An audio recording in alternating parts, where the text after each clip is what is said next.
Seems I had already started presenting. Let me.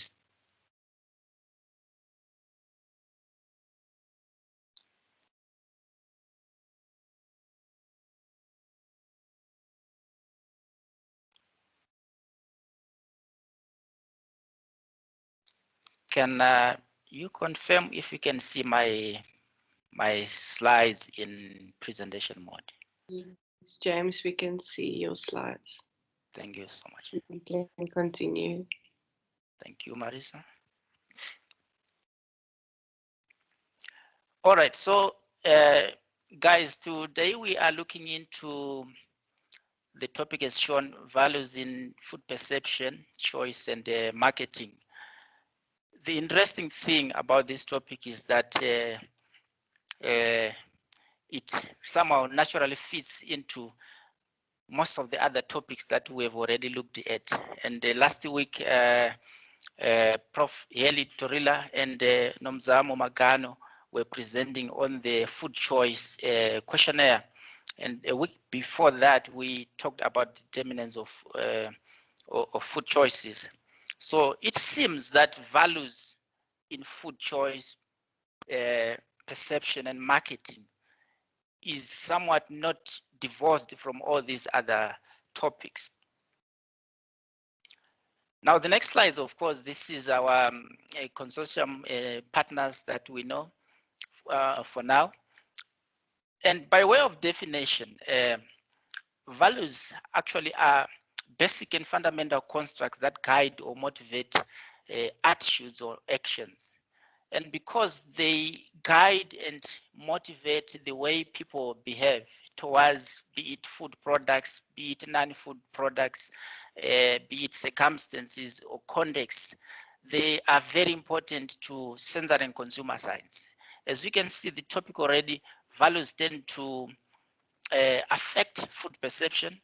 They tend to affect food choice, and they also are important in marketing. So that is what we're going to explore today. Now, because of their importance, a number of people, especially from the psychology department, from sociological fields, from anthropology, and many other social science fields, they have been trying to study and understand what values really are and how they affect people's behaviors in different contexts. So one of such people who is busy trying to understand values for quite some time now is these authors that we see here. So Schwartz defines values as desirable transitional goals which vary in importance that serve as guiding principles in life of a person or other social entity. So there are three things that are key here. They are desirable transitional goals, transitional goals. In other words, it means that they do not change according to situation. Whatever the situation, whatever the circumstances, values remain values. They are robust. They tend to resist the impact of changes in situation, changes in circumstances. In other words, they are faithful. They are strong. They don't really change willy-nilly. So the second factor here is the importance. They vary in terms of importance. We're going to look at that earlier on in the topic to see how important they are and how that affects different facets of life. So they act as guiding principles in life. So these guys, Schwartz and others, they constructed the theory of the universal types of values as criteria for behavior by viewing these values as cognitive representations of three universal requirements. And by cognitive representation here, we mean that they were postulating that values seem to have some concrete mental constructs in the brain, which can be, think of it in terms of a capsule or a solid structure that represents an idea or a way of looking towards the world. So that's how values are. So they say they are based on biological needs or rooted in biological needs, the need to survive, the need to feed, nutrition, the need to be happy, and things like that. So that's one factor. The other factor is that values are interactional requirements for interpersonal coordination. And the third one is societal values. So now is going to disturb me saying again. Sorry, can we mute ourselves, please? Okay, thank you. Can we mute ourselves, please?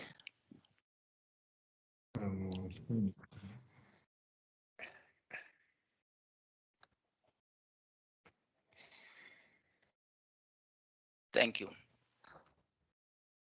So, Marissa, I think I have to. Okay, thank you. So now let's look at the nature of values, what they are really. So there are 6 aspects that define values. The first one is values are beliefs, and they are linked inextricably to the affect. I think we've talked about the affect in the past. The affect is something that looks at our emotions, our feelings, and how we feel towards food, towards other objects. So the second aspect is values refer to desirable goals that motivate action. Examples here are social order, justice, and helpfulness. The third aspect is values transcend specific actions and situations. I think we've explained that because they are situational. And the fourth one is values serve as standards or criteria.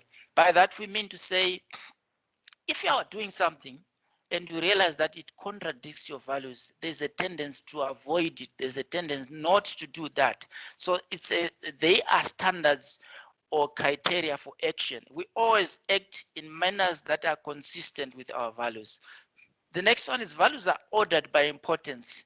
In other words, some values are more important than others. Sometimes it depends on the situation. So we tend to weigh the different values when you are deciding on what to do. So the last one is the relative importance of multiple values guide action. So this is going to come a bit clearer when we move on. So sometime in the past, I think in the 1960s to 1970s, Rocket was busy trying to understand the values and how important they are to human life. So he came up with 36 which have now come to be called the Rocket values. And using multi-dimensional scaling, you remember when we were talking about the importance of multivariate techniques in sensory and consumer science. In this case, way back, he used the multi-dimensional scaling to see and understand how the different values relate to each other in terms of agreement, in terms of contrast, in terms of conflict, in terms of conformity. So he came up with all these different values that you see, where we have inner harmony, we have happiness, we have true friendship, we have cheerfulness, and we have salvation, comfort, a comfort life, self-respect, logical. So they are put into dimensions. The far right side, you see embeddedness, and the opposite side, you see self-fulfillment and connectedness. You also see intellectual, and at the bottom you see affective autonomy, and at the top you see harmony, egalitarianism. So that was then. And now recently, as the search for what values are and what they mean continues, in 2012, the same author came up with more refined value structures made up of 10 values. So here we say the Schwann theory of basic values. That's what you call them. They are 10. I'm not going to get into details of them, but here we're trying to define them using examples of the motivations behind. For example, self-direction is shown when someone is showing creativity, freedom, choosing own goals, being curious, whereas universalism is shown as a value when someone shows traits of understanding, appreciation, tolerance, and protection for the welfare of people and for nature. In other words, when you talk of sustainability, environmental sustainability, in terms of food, in terms of food systems, in terms of way of processing food, we are focusing more on the value of universalism. So they are values of power and authority, they are values of ambition, achievement, and interestingly, you see there is also hedonism as a value. This is a value that focuses on pleasure or sensual gratification for oneself. And this is very important when you think of the implications for sensory and consumer science, or even in non-food products. It's about like and dislikes. When people like certain foods so much, they tend to be indulgent, they tend to be pulled or attracted more towards those foods. So values are really important because researchers can actually now map out the different values a group of people belong to, and then tailor their marketing messages or tailor the product development efforts to meet specific value systems. Now, an overview of the strand theory of basic values. In this case, the researchers went forward. They wanted to see in a graphical pattern or in a pictorial pattern how values relate to each other. So this is what they call the structure of human values. It is actually a values consensus map. Think of it as a PCA map, the ones that we normally use in food products. So how did they come up with such? You use the conceptual organization of values based on the basis of their similarities and differences. So we see that the principles of coming up with these maps are the same, but we'll get to how they get the data to map up these values later on. So the next issue here also, they look at the relationship among value domains on the basis of their compatibilities or contradictions. It's somehow the same thing. They're looking at how similar, how different they are. So this is what they called the theoretical model of relations among 10 motivational types of values, which have been propounded in 2010 by Schwartz and others. So as you see, they're using factor analysis methods, principal component analysis, exploratory factor analysis, sometimes a confirmatory factor analysis, sometimes a multi-dimensional scaling, methods like that. So in this picture, we see that there are two dimensions that I have highlighted here. The one that comes from the left towards the right is expressing self-enhancement on the one end against self-transcendence on the other as value system.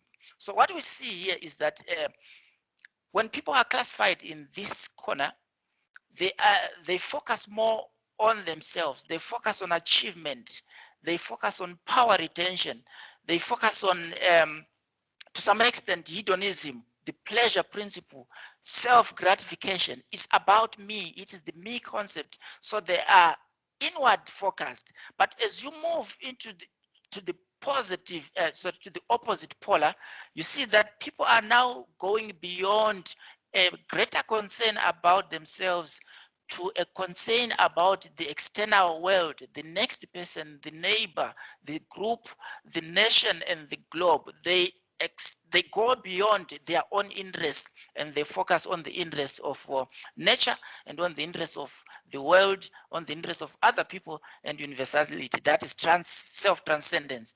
Now, on the other axis, or the second dimension, you see that it is made up of conservation on one pole as opposed to openness to change on the other. If you are conservative, it means you strongly dipped in your traditions, how things have been done in your culture, in your ethnic group, in your community, and there's a lot of conformity to ways of doing things, to traditions, to norms, and that is a lot of serious implications for sensory and consumer research, and also for marketing and for product design. And when you look at the on the upside, the opposite side, you see that we have examples of stimulation, we have self-direction. In other words, people who are open to change, they have a tendency to like things that are stimulating. They have a tendency to like things that are self-directing. That gives them the power to do what they want to do. And interestingly, hedonism is also associated with open to change, which means if you like to enjoy, you are likely to want to try other foods. For example, you are likely to be less food neophobic. You are likely to be less food technology neophobic because you are open to change. There is a tendency to try other things. So that's an example of the structure of human values as they mapped it in 2012. So now these values, the 10 values that we're talking about, remember initially there were 36 values and reduced to 10 values in 2012. The 10 values we're talking about, they are not distinct or stand alone. They interact, they overlap with each other. So you don't look at them as cast in stone. For example, when you look at power and achievement, they are close to each other. The more you achieve, the more you naturally gain power and even self-esteem and social superiority. And if I look at an example of, for example, tradition and security, if you stick to your traditions, it seems you are more concerned with your security as well. You want things as they were before. You want stability rather than change. You don't want to explore because exploring might be risk. You are not a risk taker. In other words, you may not try new foods. You may not try new contexts. So there is a lot of interlink and interrelations among us the values. And just a word of caution, remember this is a model. The values may actually be more than 10, but this is a model as proposed by Schwartz and colleagues. Now, there are many commercial models available, but they are not published. In this model, we see what is called the Big Five. And it's made up of traits that are related to conscientiousness, agreeableness, emotional stability, openness to experience, and extraversion. And they are sub characteristics that express the people, the traits of people showing for example, extraversion.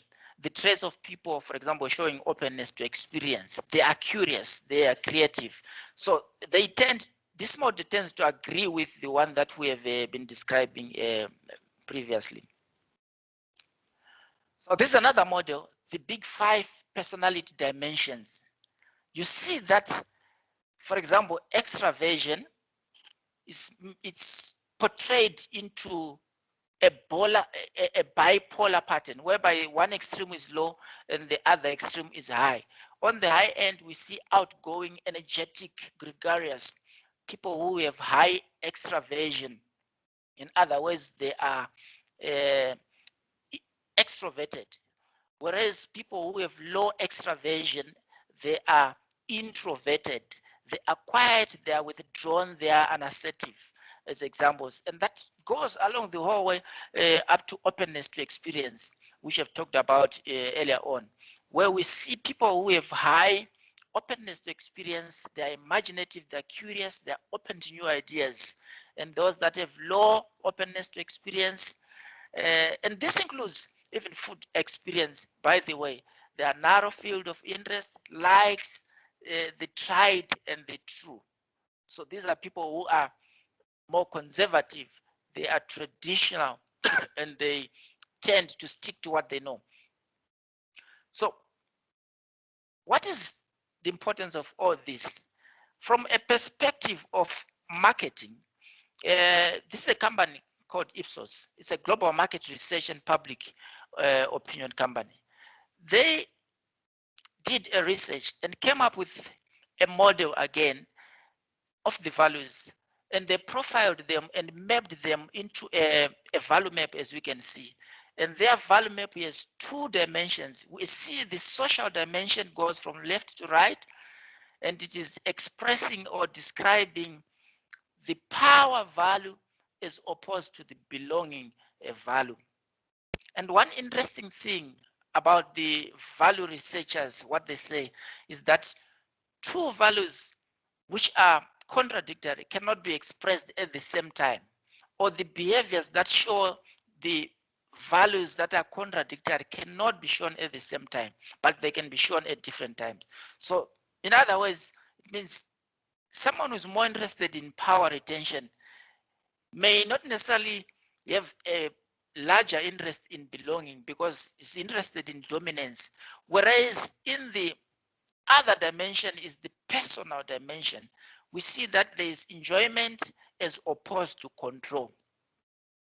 And it makes sense because if you want to enjoy everything unrestricted, be it food or whatever society may put sanctions on, and then you need to let go of the controls. You may not control yourself, but if you want to have control, there are things that you decide not to enjoy. So this is a model that was designed by this global market research and public opinion company. So values are important for marketing. Values are important for the choices that we make in life, even beyond food. Values are important in terms of perceptions. Because remember, perceptions are different from sensations. Perceptions is the stimulus that we get from the environment through our sense organ. Is transmitted to the brain, and then the brain interprets that information using the information already stored in the brain, previous experience, our couch, our learning, our memory, to create a perception, which may not be a true representation of the actual situation, but it is indeed a perception. And we know that perceptions matter a lot. So that's how important values are. They shape perceptions as well. Now, let's look at how values can be measured. Now, measuring the value priorities or the relative importance of values is all about seeing which values dominate in making decisions at different situations. Because we've said, for example, there are 10 values according to Schwartz model of value system. But the values, we say, they differ in terms of the importance in given situations. In other words, when you want to make a decision, you weigh all the values and then you say, no, this one is important, this one is less important. And then you decide based on the one that is higher priority or higher importance amongst all of them. So a questionnaire is used just like what we use in the food choice questionnaire. The first list in the questionnaire contains 30 items that describe potentially desirable end states. What do you want to achieve at the end of the day, at the end of that decision you are taking? So 30 items that leads to the end result, the end goal. And then the second list in that questionnaire contains 26 to 27 items that describe potentially desirable ways of acting. In other words, how do you behave to reach the end state? So when you link this to food consumption, for example, the behavior that you do in terms of food consumption may lead to the healthy state that you desire to have at the end of the day. So this is how it is. So an explanatory phase is often shown and then explained. For example, equality, referring to equal opportunity for all, is a universalism item. Pleasure, which explains the gratification of desires, is a hedonism item. So everything is made clear in the questionnaire so that the respondents know exactly what they are expected to do. Now, here in the questionnaire, a 9-point scale is used to rate the importance or the relative priorities of the values according to their strength or according to their importance. Previously, they were using the ranking method, but they moved when they saw some disadvantages to that to using some rating scales. So what happens is that the respondent will have to rate the importance of each item as a guiding principle in their lives on a 9-point scale, where 7 represents of supreme importance and -1 represents opposed to my values, which means you don't even consider it. I don't like to do it. It's opposed to my values. And 0, not important at all. So that's how the data is collected from analyzing the value priorities of individuals.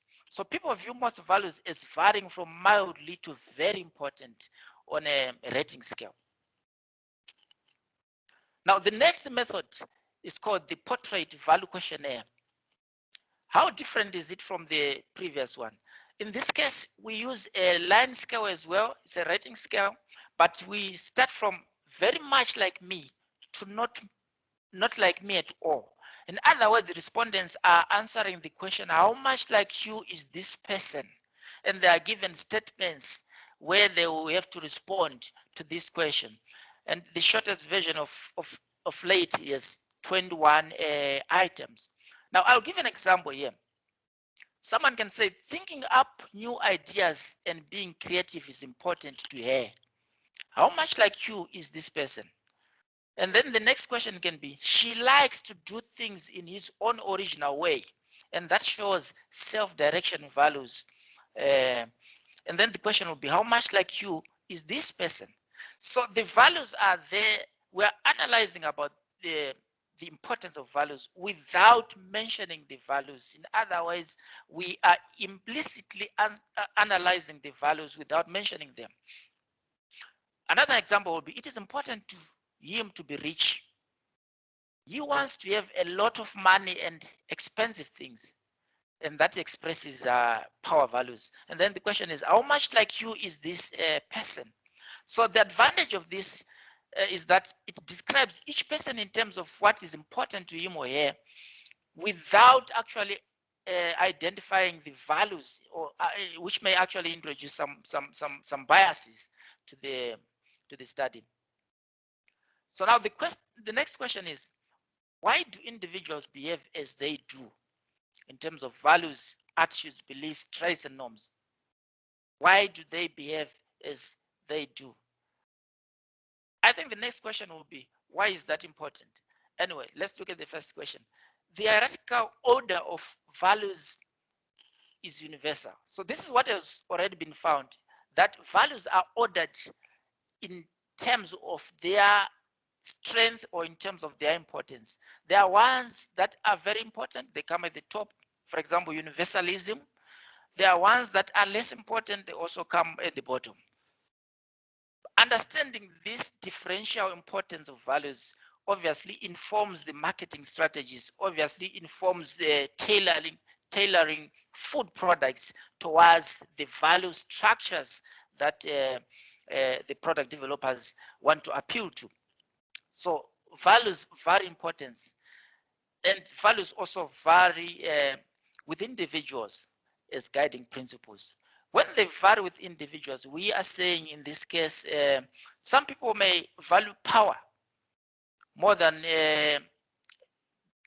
universalism, whereas some people may value the pleasure principle, hedonism, more than tradition. So people value different things, and that is important. Already it brings the concept of segmentation to say you can actually put people or consumers into different groups according to their value structures and value system.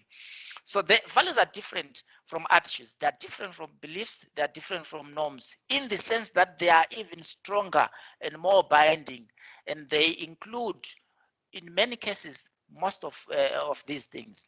So our values affect whether we accept or reject particular norms, which means they're actually stronger than the norms. Norms prescribe behaviors which specifies consequences.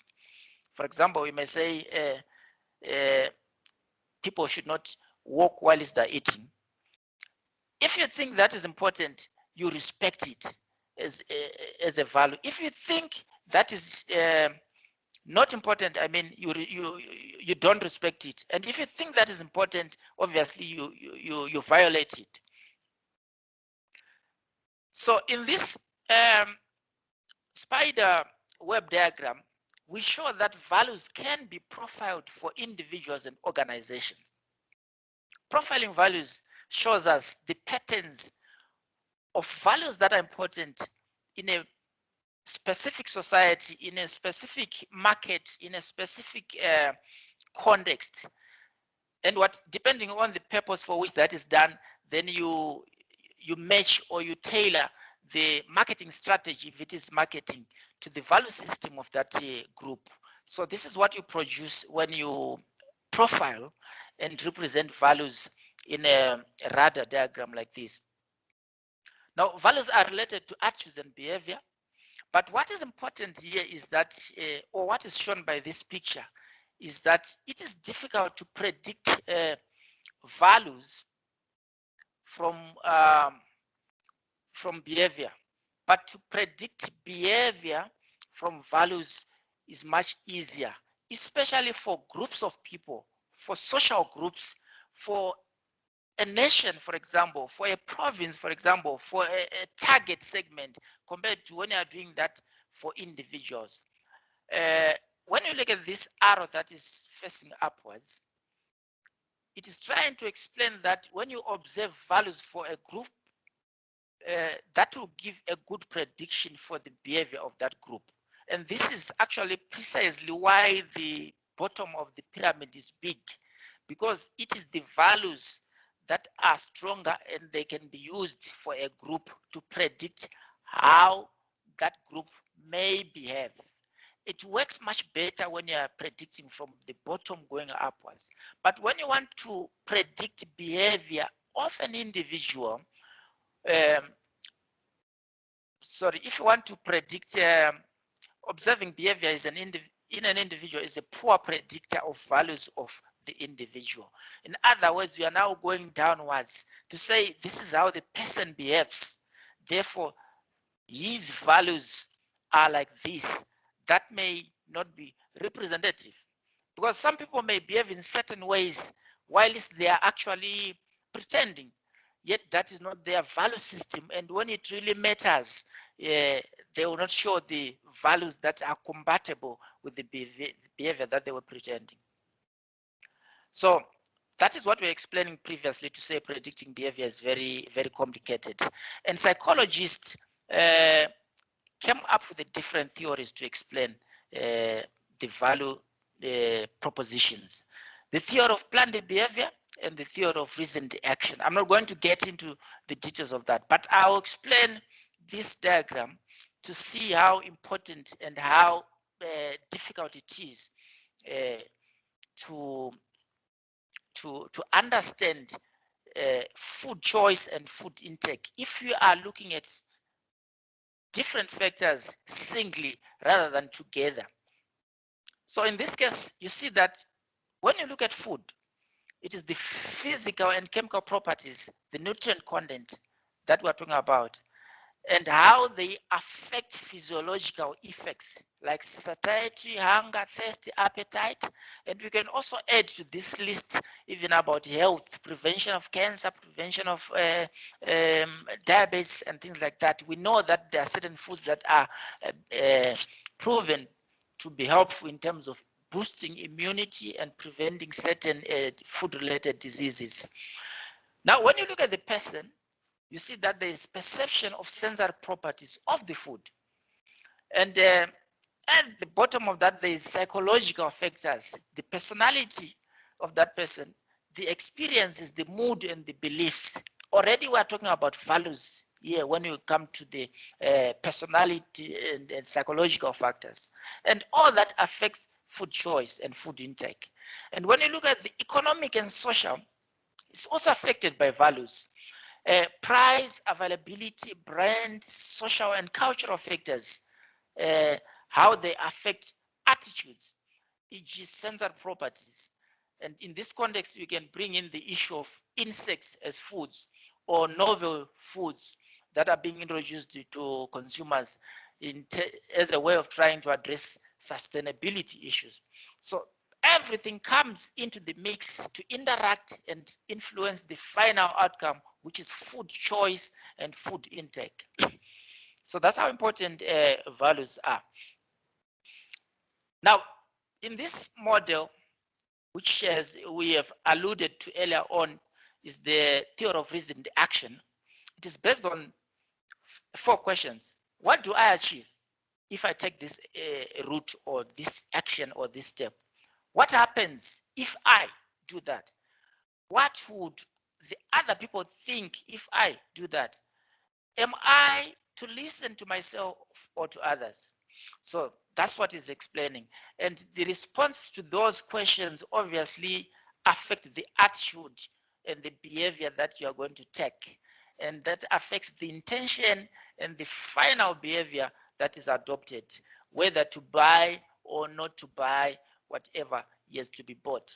Let's look at an example of someone who is interested in power and prestige as values, obviously, and social standing. Some people may say, if I eat insects, what will people say about me? Or if I eat the poor man's food, the neglected crops that people think are for poors, what will people think about me? So this is how, for example, the theory of reasoned action relates to decision making in terms of food choices and how values can be important. Now, there are psychometric models that are used for making decisions and for measuring what happens in the brain when people are making decisions. And this is one example. And you can see that people have been clustered according to their value systems and what they gravitate towards. Those that that like new technology tend to be individualistic according to this model, at least. I think this was data for actually, this is real data actually. It's a bit sad that Dr. Ina could not make it. May he so rest in peace. He could have explained much better, because I see the Danish consumers here, and I see the Swedish consumers here, and I see the Norwegian consumers here, which means this is data that is a research that was done, and it was confirmed that these consumers have respect for their roots, they have respect for law and order, and they have technological fear, for example, which means food technology, neophobia may be an issue, as an example. So that's how I seem to understand it. So when you get that data and then you use the advanced statistical analysis to come up with maps like this, which show the value system, people who respect obedience, discipline, as opposed to those who are interested in excitement, newness, openness, the environment, which is universalism. So these are likely to respect sustainability issues, but they are also associated with power, but they are associated with equality. Now, basing on the mapping the structure of values, you see that we can group people into different clusters. Those that want order in society, those that are spiritual. And when you regress this with demographic data, for example, we see that these are over 30 people who are 30 years or older. This data showed that they tended to respect freedom, or to be more concerned about freedom, more concerned about order in society, and to accept fate, to say, I think this is what was planned for me. Whereas on this end, these are the younger ones, you see that they tend to be associated with excitement. I can't really see some of the words here, but that's how you explain the maps.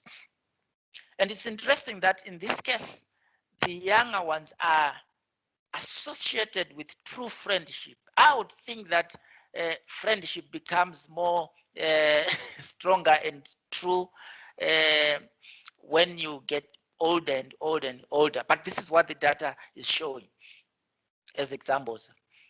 value systems and how important they are in marketing and consumer studies. So when it comes to this slide, again, we see that the codes, I assume that these codes perhaps represent some value systems. Maybe this is anonymization so that people may not say people who are like this, like hard or dry things, and people who are like this, But essentially, the interpretation is the same as we do for principal component analysis. You see that certain groups of people like fresh, soft, and juicy foods, whereas certain will like hard and dry, depending on the value system, depending on the age and other information.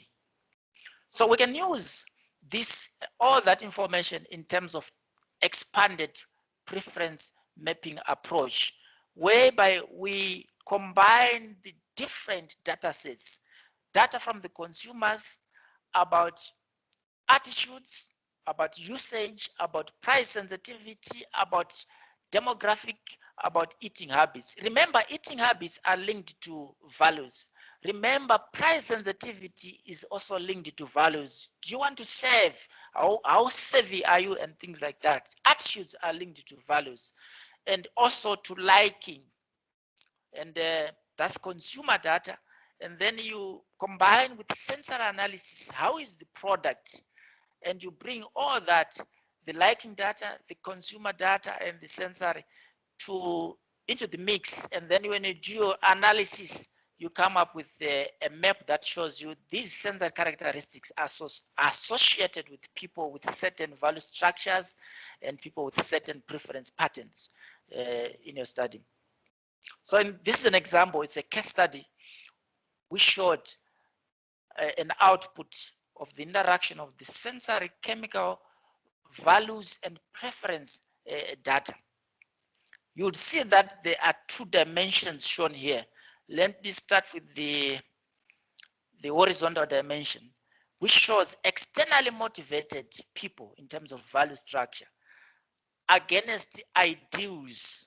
Ideals are normally people who want to respect, they're conservative, and externally motivated, they are more exploratory, they are extroverted, extraversions. So it seems the externally motivated, they liked in this case unripe, I think it was fruits, green, grass, acidic, and they are also risk takers. These are value attributes. And they were young. This is demographic information. And they liked bitter things. This is sensory information. When you look at the second dimension, is about stability against change-oriented people. This is about, you see how values are important now when you are analyzing the data. The ones that are more stable, in this case, they tended to prefer soft, meaty flavors and the like, whereas those that are change-oriented, they liked products with high water binding, products that were hard, just as an example.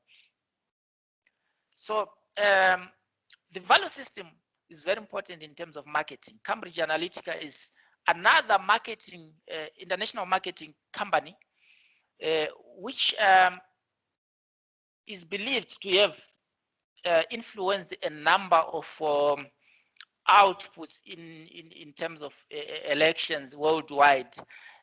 How did they did that? It is assumed that they would study the data online in terms of, for example, the Facebook, in terms of LinkedIn, in terms of Twitter, and see how people respond to political comments, and then they align those to specific contestants in politics, and then they would advise, they make predictions about outcomes, and then they would advise the contestants on, for example, campaign strategies. So, for example, here using LinkedIn, by our interactions in that space, researchers can actually classify people according to whether they are open, they are extroverted, they are agreeable, and things like that, just by analyzing the big data that is found on social media. And for example, that's what we were talking about, predicting turnout for votes, persuasion targets, to say it seems these are the people that are not interested. If it is about politics, then let's target them to persuade them and to increase the outcome. So values are important in food choice. They are important in sensor perception. They are important in marketing, and it is actually interesting given that nowadays we have multi-block techniques, statistical models that can be used to bring together different data sets and then make sense of that data. For example, values, internet data, your address, the Facebook data, demographic, you bring it together and then you come up with maps that show the patterns and trends. So thank you so much for attending. I think we can have questions now. I don't even know what time we have. Let me check. We have about 5 minutes left. Yeah, this was a long presentation. I'm sorry. If there are any questions, you can raise your hand or you can type in the chat box.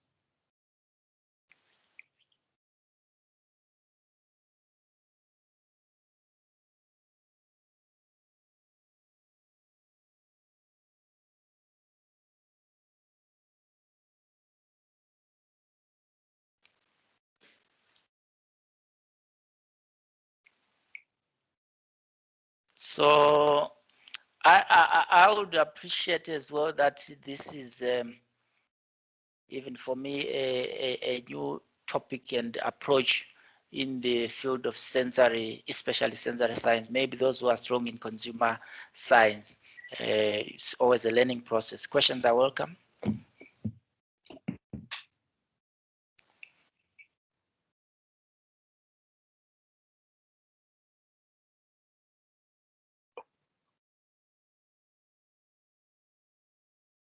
It seems there are no questions, Marisa. So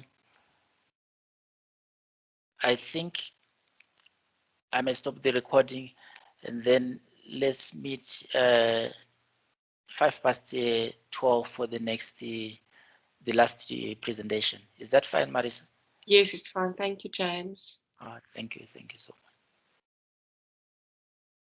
I'm stopping the recording.